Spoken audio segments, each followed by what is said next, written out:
நாடு முழுவதும் மழை, வெள்ளம் மற்றும் நிலச்சரிவால் ஏற்பட்ட பேரழிவு குறித்து பிரதமர் மோடி வேதனை தெரிவித்துள்ளார்.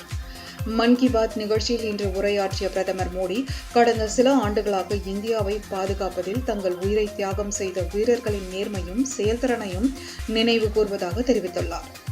கனமழை காரணமாக வெள்ளப்பெருக்கு ஏற்பட்ட போதிலும் ஜம்மு காஷ்மீர் 2 சிறப்புமிக்க சாதனைகளை படைத்துள்ளதாகவும், புல்வாமாவில் நடந்த முதல் பகல் இரவு கிரிக்கெட் போட்டியை காண ஏராளமான மக்கள் திரண்டு சாதனை படைத்துள்ளனர் எனவும் அவர் பெருமிதம் தெரிவித்துள்ளார்.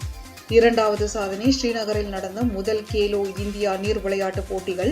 என்றும் வரும் நாட்களில் பல பண்டிகைகள் கொண்டாடப்பட உள்ள நிலையில் இன்று உலகத்தின் முழு கவனத்தையும் இந்தியாவை நோக்கி திரும்பியுள்ளது எனவும் கூறி அவர் நாட்டின் வளர்ச்சிக்கு ஒற்றுமை மிக முக்கியமானது என்றார்.